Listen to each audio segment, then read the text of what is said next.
So, Mr. Null, as you can see here, this is a 1999 Honda Civic. Um, it is a transaxle because it is front-wheel drive, and transaxles consist of the engine, the transmission, and the differential all in one. Um, it is 4 cylinders and front-wheel drive. Um, so the transmission sits right here, connected to the block. The end of the block is right here. So the transmission sits right here, till about here, right about right there, where the distributor is placed, and this is the differential, and this all connects to this drive shaft, which then uses CV joints. Um, CV joints and different size axles to drive the front wheels. Um, so there are 3 different types of transmissions, manual transmissions specifically with this one, and because the class is manual. There's the sliding gear, the collar shift, and synchro mesh designs. In a sliding gear, the gears are moved on the shafts to change gear ratios. It uses 2 or more shafts mounted in parallel with sliding spur gears arranged to mesh with each other to provide a change in speed or direction. Collar shift transmissions have parallel shafts fitted with gears and constant mesh. A synchro mesh transmission is a constant mesh collar shift transmission equipped with synchronizers that equalize the speed of the shaft and gear before they are engaged. Now, CV joints are compact joints that allow the drive axles to rotate at a constant velocity, hence why they're called CV, stands for constant velocity. And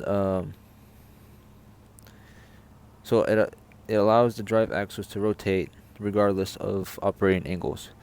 And CV axles are also known as U joints, universal joints.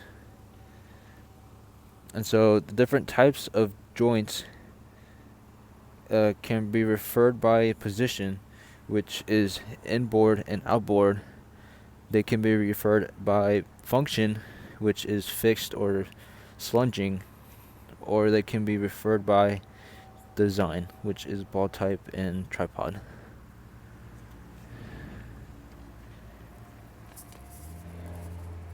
The different types of joints. First and foremost, the most common one would be the Zeppa CV joint, and the Zeppa CV joints are ball type CV joints and are usually the outer joints on most front wheel drive vehicles. Um, basic So the different types of drive systems.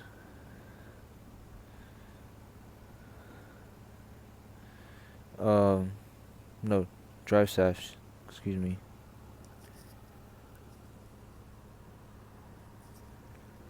Oh, right. The one type of drive shaft is called the Hotchkiss drive system, and this allows the rear axle to move the suspension while allowing torque to be transferred from the trans to rear axle.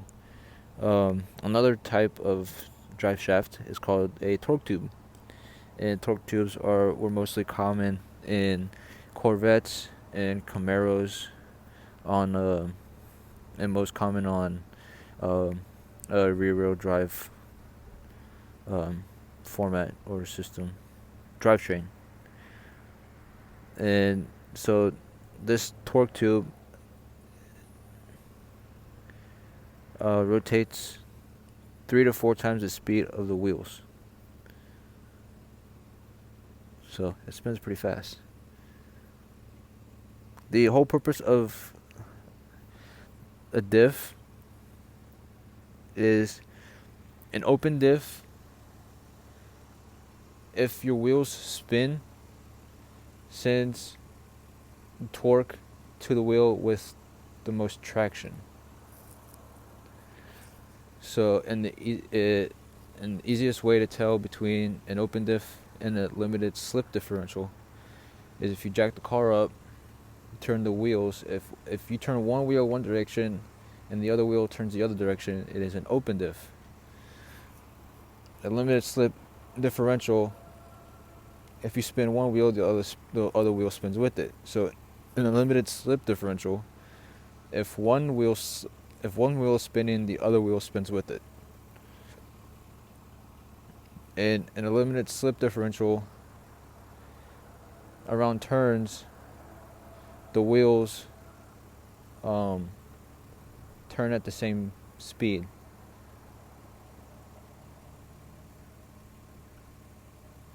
In an open diff, one wheel spins faster and has a longer distance traveled than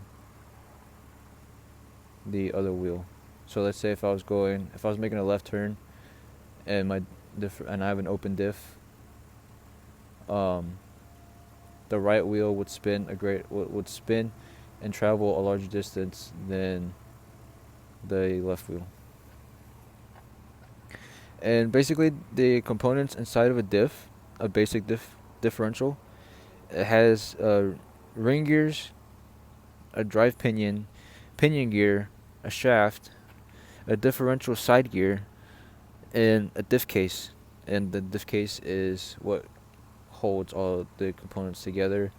And in that diff case is differential fluid, which prevents damage over time, and it helps keep metal on metal, the gears, lubricated, so you don't get any,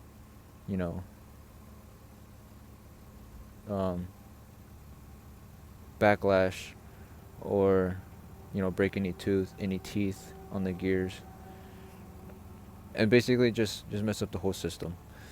So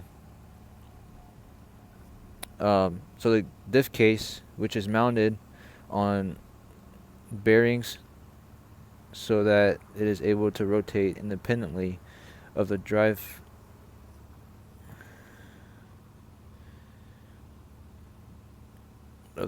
axles. A pinion shaft with small pinion gears are fitted inside the diff case. The pinion gears mesh with the side gears. The ring gear is bolted to the flange of the diff case, and the two rotate as a single unit. The drive pinion gear meshes with the ring gear and is rotated by the drive shaft. And so the difference between a mechanical clutch and a hydraulic clutch is a mechanical clutch is made up of a cable wire, whereas the hydraulic clutch is made up of bore pipes, a master cylinder, a slave cylinder, and fluid. Hydraulic just means you're using fluid as pressure to engage and disengage the clutch, whereas the mechanical, like I said, has cable wires. It uses wires to disengage and engage the clutch. And in a hydraulic clutch, the master cylinders and the slave cylinders work as brakes. So you step on the brake pedal, and it uses brake fluid to send pressure through the brake lines to the brake pads, and that pressure from the reservoir clamps onto the rotor. It's kind of the same principle with the clutches, but yeah.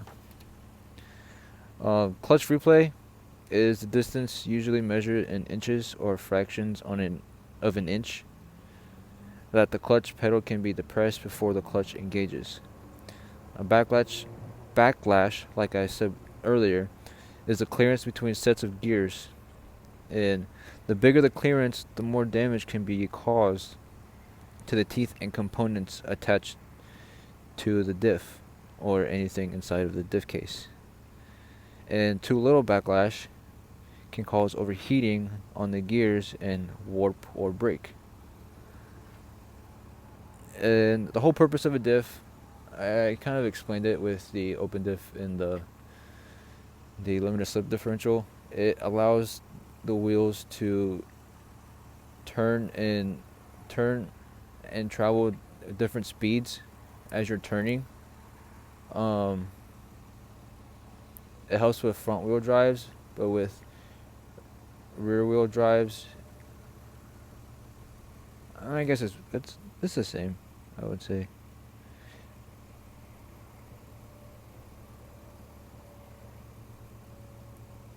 I'm trying to think.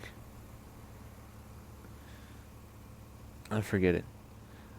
And I already explained the difference between open and limited slip differential. I'm gonna show you two real quick.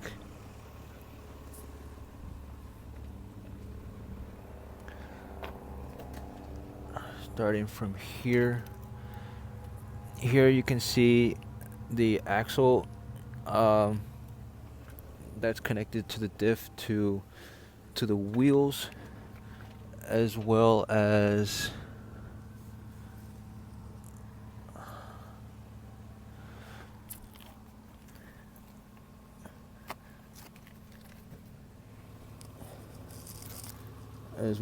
right here. This axle seems to be longer, and that the axle on the passenger side is shorter in length.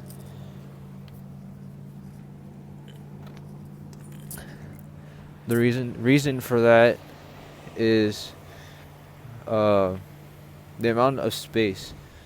So, and the size of the engine, right? So the front of the engine has a lot less space and closer to this wheel, whereas this axle has a longer distance to travel to reach the other set of wheels. And so to the drive shaft,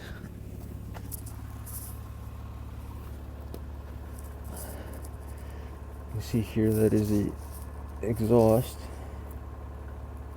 There is no drive shaft because it is front wheel drive.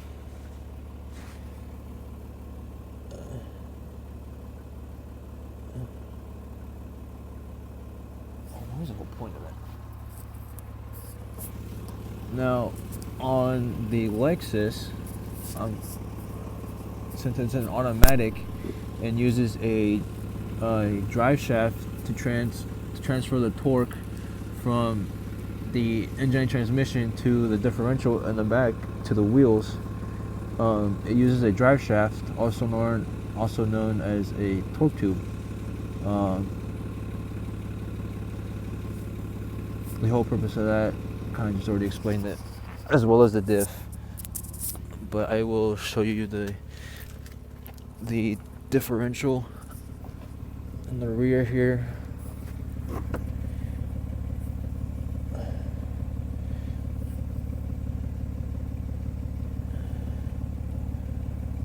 You can see the diff right here, as well as the exhaust. Right there is the drive shaft, which is underneath this plastic cover, and this drive shaft connects to this diff case, and this diff case attaches to this rear axle, which drives the wheels, as well as the other side. There's the axle right there, and it drives the rear wheels right there. That should be it. I feel like I covered just about everything. If I missed something, let me know. Obviously, I won't be able to change anything, but if I missed anything, let me know so I know what I missed.